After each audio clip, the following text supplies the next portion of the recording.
Cerebro spinal fluid, या हम इसको कहते हैं CSF।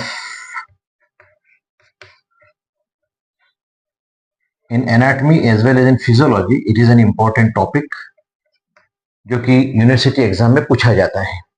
तो हमेशा की तरह हम इसमें लिखेंगे, पहला पॉइंट इंट्रोडक्शन के साथ स्टार्ट करेंगे।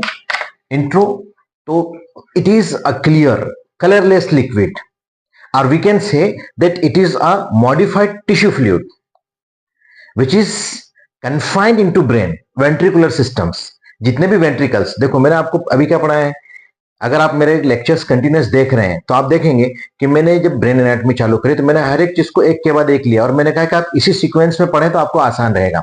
आज हम CSF पढ़ रहे हैं, तो CSF कहां बनता है, कहां सर्कुलेट होता है, कहां रिजर्वायर, कहां रिजर्व रहता है, वो सारी चीजें वेंट्रिकल्स, तो हम पहले वेंट्रिकल्स पढ़ चुके हैं, है ना। हमने पूरा ब्रेन पढ़ा, fore brain, mid brain, hind brain के अंदर बाद हमने फिर उसके अंदर देखा, इससे पहले हमने मेनिंजेस ऑफ ब्रेन पढ़े थे, है ना। उसके बाद ये जितने fore brain, mid brain, hind brain पढ़ने के बाद हमने वेंट्रिकल्स पढ़े। अब वेंट्रिकल्स पढ़ने के बाद अब CSF हमारे लिए बहुत इजी हो गया, हर एक टर्मिनोलॉजी हमको समझ में आएगी। सो इंट्रो के अंदर आपको लिखना है, it is a clear colourless liquid और we can say that it is a modified tissue which is confined into brain, या वेंट्रिकल्स लिखें आप ज्यादातर, है ना, बेहतर होगा क्या, ventricles, confined into the ventricles and in sub arachnoid space of brain and spinal cord. मैंने आपको मेनिंजेस पढ़ाए थे, तो dura mater, arachnoid mater, pia mater. तो ड्यूरा मैटर के नीचे sub dural space, arachnoid mater का sub arachnoid space, pia mater बिल्कुल closely adherent to the brain tissue होता है जिसको हम पील ऑफ नहीं कर सकते।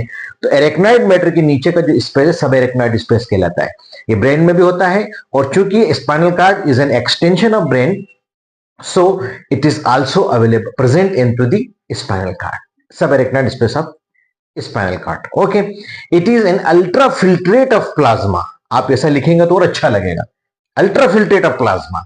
in CNS it is equivalent to lymph, जैसे हमारे ब्लड बॉडी में दूसरी जगह लिम्फ होता है, तो ब्रेन में लिम्फ ना होते हुए क्या होता है, CNS होता है, जो काम लिम्फ करता है यहां पर CSF करता है। Is it clear? Second point होगा फॉर्मेशन। इतना इंट्रो में लिखने के बाद सेकंड में आप लिखेंगे फॉर्मेशन, कि कैसे बनता है फॉर्मेशन। तो it is mainly form by 70 to 80%, about approximately 70 to 80%, it is form bye choroid plexus of lateral ventricle. Lateral ventricle पढ़ा चुका हूं मैं आपको, तो दिस इज लेटरल वेंट्रिकल, और ये दो होते हैं, ये आपको पता ही है ना। सेरिब्रम के अंदर मिलते हैं, दो सेरिब्रल हेमिस्फीयर है, एक राइट के अंदर राइट, लेफ्ट के अंदर लेफ्ट, ठीक है। और this one is third ventricle, कई बार बना चुका हूं diagram. This is aqueduct of Sylvius and this one is fourth ventricle. So formation की बात करेंगे हम, तो it is mainly 70 to 80% form by the choroid plexus of lateral ventricle and partly some part जो होता है it is form by the choroid plexus of third and fourth ventricle. अब choroid plexus क्या होता है, लास्ट लेक्चर में बताया था, choroid plexus is a microscopic network of capillaries in the wall of ventricle, यहां से बनता है, आप इतना ही लिखना है फॉर्मेशन के अंदर। देन क्वांटिटी कितनी होती है, थर्ड पॉइंट है क्वांटिटी, बॉडी के अंदर इसकी कितनी क्वांटिटी होती है वो देखना है। तो entire nerve system contains 80 to 150 ml of CSF, 80 से 150 ml। ओके, ऑन्स की बात करें तो 3 to 5 ounces. Entire nerve system contents इतना। Okay, rate of formation, next heading है रेट ऑफ फॉर्मेशन, किस रेट से बनता है rate of formation. Rate of formation तो 200 ml पर आवर बनता है, या 5000 ml पर डे बनता है, 200 ml पर आवर।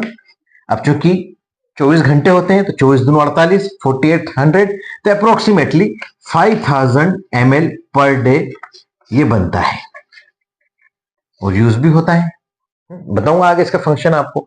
तो ये रेट ऑफ फॉर्मेशन हुआ। और नॉर्मल प्रेशर, नेक्स्ट हेडिंग होगी इसकी फोर्थ नंबर की, नॉर्मल प्रेशर। नॉर्मल प्रेशर कितना रहता है इसका, इट इज अबाउट 60 to 100, और कुछ बुक्स 150 तक भी लिखती हैं अप टू, है ना। तो 60 to 100, आप ब्रैकेट में 150 तक भी लिख सकते हैं। mm ऑफ वाटर, जैसे हम ब्लड प्रेशर को mm ऑफ Hg मरकरी में नापते हैं, तो इसको हम वाटर के लेवल पे नापेंगे, mm of water, it is normal pressure. ठीक है, नाउ कंपोजिशन ऑफ CSF, ये 4 हेडिंग हो गई, 1 2 3 4, 1 2 3 4 5 हेडिंग हो गई बेटा ये। तो ये 5 हेडिंग हो गई, इंट्रो हो गया, फॉर्मेशन हो गया, क्वांटिटी हो गई, रेट ऑफ फॉर्मेशन हो गया, देन नॉर्मल प्रेशर हो गया। अब हम बात करेंगे इसकी कंपोजिशन की, इसमें क्या क्या मिलता है। कंपोजिशन ऑफ CSF, तो इसमें 99% वाटर होता है, 99% वाटर, इज इट क्लियर? 99%। और क्या होता है इसके अंदर? प्रोटीन होता है, it contains protein, it contains sugar,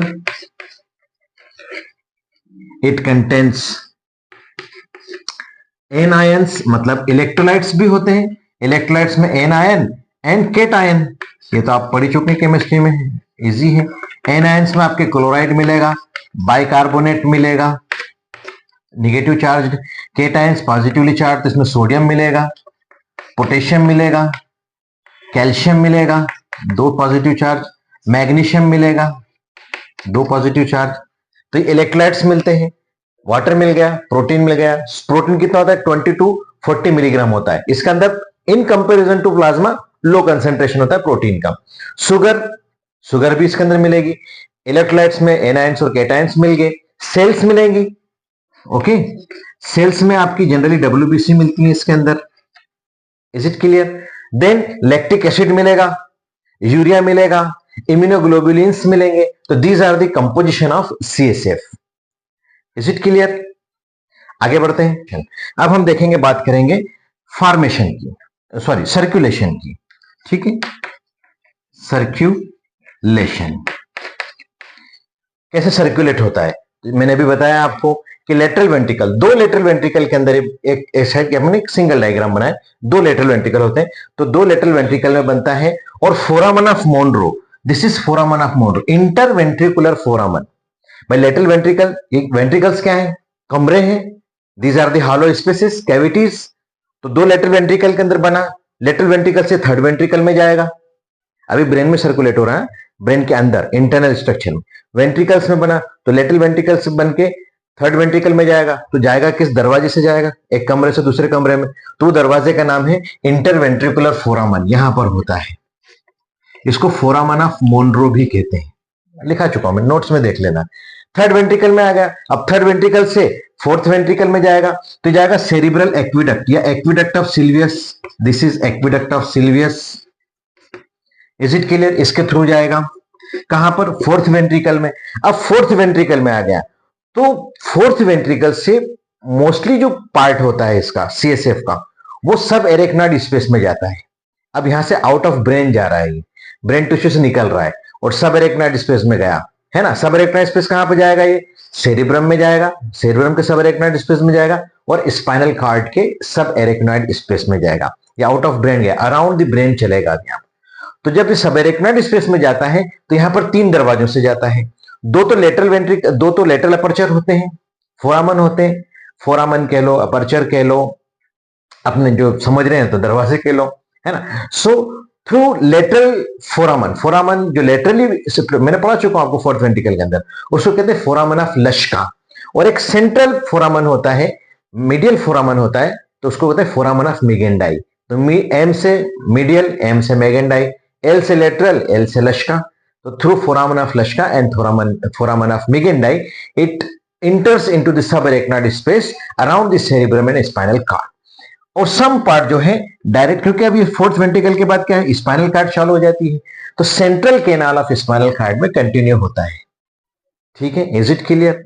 तो ये पूरा सर्कुलेशन हो जाएगा इसका, इसी डायग्राम को बना देना आपने, सर्कुलेशन समझ में आ जाएगा। 8th जो पॉइंट होगा हमारा, एब्जॉर्प्शन। भाई बना है और 200 ml पर आवर की स्पीड से बन रहा है, 5000 अप्रोक्सीमेटली ml पर डे बन रहा है, तो इसका एब्जॉर्प्शन में काम भी तो होना चाहिए ना। तो ये कैसे एब्जॉर्ब होगा? तो 3 तरीके से एब्जॉर्ब होता है, mainly through arachnoid villi and granulations. Arachnoid villi. अभी एरेक्नॉइड विलाई क्या बोला है, ये भी आपको समझ में आना चाहिए। एंड ग्रेनुलेशंस, तो arachnoid villi, these are the finger like projections of arachnoid membrane. Arachnoid membrane के अंदर, जब मैंने आपको मेनिंजेस पढ़ाया था वहां पे भी आपको एरेक्नॉइड विलाई वर्ड इस्तेमाल किया था, उसको समझाया भी था। आप मेरे उस लेक्चर को देखें जाके प्लेलिस्ट में, मेनिंजेस ऑफ ब्रेन को, ठीक है। तो एरेक्नॉइड विलाई जो होती है, फिंगर लाइक प्रोजेक्शंस होती है एरेक्नॉइड मेम्ब्रेन की, विच एक्सटेंड्स इनटू ड्यूरल वीनस साइनेसिस। जो ड्यूरामीटर का जो हमारा वीनस साइनेसिस, मैंने आपको सब बनाया, डायग्राम बता भी दूंगा, आप चलेगा इसके साथ में, चल रहा है, देखा। तो इसमें आपको देखना है, तो यहां पर निकलते हैं, तो एरेक्नॉइड विलाई, तो ये मेनली इनके थ्रू एब्जॉर्ब होता है into cranial Venus sinensis. Venus sinensis एक कैवर्नस साइनस वगैरह जो पढ़ाएंगे अपन, पूरा का पूरा बताऊंगा मैं आपको, है ना, तो उसमें बताऊंगा। तो ये वहां पर जाकर अंदर एंट्री मार लेता है। Then partly by perineural lymphatics around the first, second and eighth cranial nerve, है ना, first, second, eighth cranial nerve के अराउंड पेरी न्यूरल लिम्फेटिक्स है, वहां पर भी एब्जॉर्ब होता है। And it is also absorb by veins related to spinal nerves. Spinal cord तक भी आ रहा है, ठीक है। तो ये एरेक्नॉइड विलाई में चला गया, क्रेनियल नर्व में चला गया, 1, 2 एंड 8th क्रेनियल नर्व के पास आसपास न्यूरल लिम्फेटिक्स में, और स्पाइनल नर्व्स की वेन्स के पास भी ये एब्जॉर्ब होता है। तो this is absorption. Then role in homeostasis, एक अच्छा पॉइंट है, आपने लिखना जरूर एग्जाम के अंदर, रोल इन होम्योस्टेसिस। अभी होम्योस्टेसिस क्या है, फिजिक्स के अंदर एक शॉर्ट नोट, सॉरी फिजियोलॉजी के अंदर एक शॉर्ट नोट आता है होम्योस्टेसिस पे, तो आपने वहां पढ़ा ही होगा, नहीं तो आप यहीं से थोड़ा सा दिमाग में रखकर वहां लिख सकते हैं। होम्योस्टेसिस मतलब self regulating process of body है। बॉडी की अपने आप की एक ऐसी प्रोसेस है जो कि बॉडी को बैलेंस्ड रखती है, और सराउंडिंग में जो चेंजेस आ रहे हैं, एक्सटर्नल चेंजेस, उसके हिसाब से बॉडी अपने आप को ढाल लेती है, उसको कहते हैं होम्योस्टेसिस, ठीक है। तो CSF contributes homeostasis by mainly 3 ways, 3। एक तो mechanical protection by shock absorption. देखो, किसी भी चीज को डैमेज होने से बचाने के लिए हम क्या करते हैं, उसके आसपास कुशन लगा देते हैं, गद्दे लगा देते हैं, वैसे फिलिंग कर देते हैं। तो हमारा ब्रेन जो है बहुत डेलिकेट ऑर्गन है, बहुत ही इंपॉर्टेंट और डेलिकेट ऑर्गन है। तो ऊपर वाले ने इसकी संरचना ऐसी बनाई है, इसको ऐसा बनाया है कि एक तो बाहर से ऐसा जबरदस्त पैकिंग दे दी कि इसको आसानी से फोड़ा नहीं जा सकता, स्कल को, बहुत हार्ड बोन होती है, ठीक है। अब इसको जो झटके लगते हैं, इससे बचाने के लिए पूरा पानी का सर्कुलेशन बना दिया, सीएसएफ बना दिया, कि ब्रेन उसके अंदर तैरते रहता है। तो छोटे मोटे जो जर्क्स हैं, छोटे मोटे झटके हैं, वो उसको सहन कर लेता है।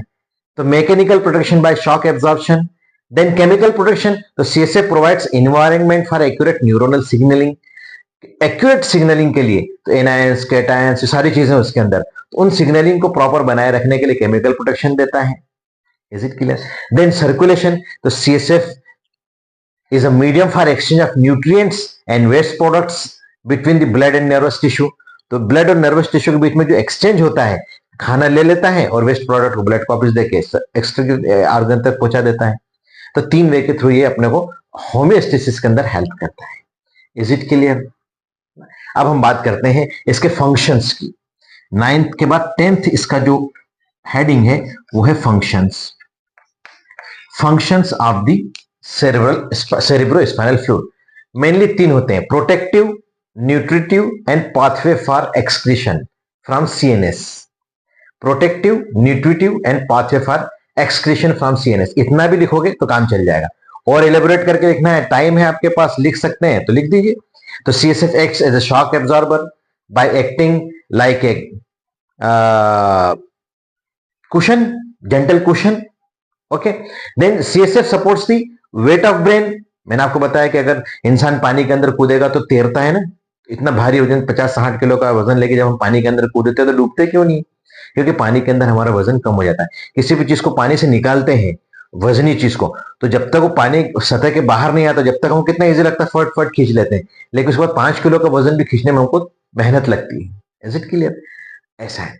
तो it supports the wait of brain, है ना। सीएसएफ हेल्प्स इन होम्योस्टेसिस, अभी मैंने आपको समझाया कि होम्योस्टेसिस में मेंटेन करके रखता है पूरा इंटरनल एनवायरनमेंट ऑफ सीएनएस को by regulating pressure, temperature and nutrient waste product level सबको ये मेंटेन करके रखता है।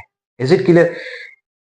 साथ ही साथ इसके फंक्शन में आप वो लिख सकते हैं कि CSF provides glucose and oxygen to the neurons constantly.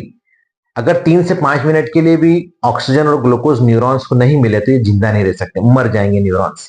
ठीक है, तो कॉन्स्टेंटली ग्लूकोज और ऑक्सीजन प्रोवाइड करता है, सप्लाई करता है कौन? सीएसएफ। किनको? न्यूरॉन्स को, उनको जिंदा रहने के लिए। इसी तरीके से पीनियल ग्लैंड जो हमारी है, तो पीनियल ग्लैंड के जो सिक्रीशन है वो पिट्यूटरी ग्लैंड तक पहुंचते हैं वाया सीएसएफ। तो ये कुछ फंक्शंस हैं सीएसएफ के। और लास्ट बट नॉट लिस्ट अगली हेडिंग हमारी आएगी अप्लाइड एनाटॉमी की। इंपॉर्टेंट है और बहुत सरल भी है, सारी चीजें पढ़ चुके हैं इसलिए मैं बहुत फास्ट बता रहा हूँ, जल्दी जल्दी बता रहा हूँ, है ना, क्योंकि सारी पीछे जितनी भी चीजें मैंने अभी बताई आपको सब हम पढ़ चुके हैं पिछले लेक्चर्स के अंदर। तो सीएसएफ, नई चीजें बताता हूं। CSF can be obtained by या कैन बी ड्रेन्ड बाय। तो हम कैसे सीएसएफ को बाहर निकालेंगे? तो ऑब्टेन्ड बाय 3 प्रोसेस है बेटा, एलपी, सीपी एंड वीपी। या तो हम एलपी के थ्रू निकालेंगे या सीपी के थ्रू निकालेंगे। एलपी मतलब लंबर पंक्चर, सीपी मतलब सिस्टर्नल पंक्चर, वीपी मतलब वेंट्रिकुलर पंक्चर। ठीक है, तो अगर आपने देखा होगा या आप देखेंगे, आप डॉक्टर बन रहे हैं, आगे जाएंगे जब पैरामेडिकल क्लासेस के अंदर, है ना, क्लिनिकल क्लासेस के अंदर जब जाएंगे आप, तो आप लंबर निडिल देखेंगे, लंबर पंक्चर देखेंगे। पेशेंट को क्या है कि करवट लेके सुला देते हैं। फॉर एग्जाम्पल ये पेशेंट है, ये उसका बटक वाला पोर्शन है ना, ये थाई है और इसका पैर है ना, लाइक दिस, इसका पैर है। तो ये जो हमारी पोजीशन होती है, इसका हेड है ना। तो ऐसे पेशेंट को लेटाकर यहां से हम लंबर पंक्चर करते हैं। तो interval between L3 and L4 vertebra, यहां पर जाकर हम सब एरेक्नॉइड स्पेस तक जाते हैं। जैसे हम लंबर पंक्चर निडिल जो थी, है ना, उसको हम इंसर्ट करते हैं, पेनिट्रेट पियर्स करते हैं और हमको टप टप टप करके क्लियर कलरलेस, है ना, ट्रांसपेरेंट फ्लूइड निकलता है। अगर कोई प्रॉब्लम है, मैकेनिकल इंजरी है तो ब्लड आ जाएगा साथ में, है ना। अगर कोई मेडिकल प्रॉब्लम है, उसको पैथोलॉजिकल कंडीशन, तो उस हिसाब से उसका कलर चेंज होगा, वो फिर बायोकेमिकल एनालिसिस करेंगे। तो lumbar puncture is the commonest method done by passing a needle in the interval between the intervertebral space between L3 and L4, है ना। In some pathological conditions like the biochemical analysis of CSF is of diagnostic value, है ना। तो अपन इसका biochemical analysis करते हैं CSF का, तो उसके डायग्नोस्टिक वैल्यू बनती है। जैसे ट्यूबरक्लोसिस है, मेनिंजाइटिस है, अगर कोई ट्रॉमा है तो ब्लड आ जाएगा इसके अंदर। तो बायोकेमिकल एनालिसिस करेंगे। Then obstruction in the flow, next होगा, एक तो ऑब्टेन कर लिया, एक बायोकेमिकल एनालिसिस हो गया। देन थर्ड जो हमेशा हर वेंट्रिकल के अंदर लिखा हमने कि obstruction in the flow of CSF may cause increased intracranial pressure in adults and hydrocephalus in the children. एक और इंपॉर्टेंट चीज है जो आपको याद रखना चाहिए कि CSF is present in the central canal of spinal cord and in sub arachnoid space around the sub spinal cord. ये इंपॉर्टेंट चीज याद रखना आपने कि इस जो सीएसएफ है स्पाइनल कॉर्ड के सेंट्रल कैनाल में भी होता है और sub arachnoid space around the spinal cord है उसमें भी होता है। तो this is all about the CSF. I think important है। अगर शॉर्ट नोट आता है तो जितना मैंने बताया हेडिंग वाइज आप लिखेंगे तो आप लिख सकते हैं। आई थिंक 5 नंबर में पूछेंगे, इससे छोटा तो बनेगा नहीं। इससे छोटा फिर कोई छोटा सा पूछे तो इतना डिटेल में लिखने की जरूरत नहीं है अपने को, और सारी चीजें वही है जो मैंने आपको पहले पढ़ाई है। तो ज्यादा डरने की जरूरत नहीं है सीएसएफ से। नोट्स में आपको दे दूंगा इसके साथ कंटिन्यूएशन में, आप इसे देखें, पढ़ें, समझें और याद रखें, और एग्जाम के अंदर लिख के आप बेहतरीन नंबर लेके आए, अच्छे मार्क्स लेके आए, और लाइफ लॉन्ग भी याद रखें। In practice life it is also important. Okay.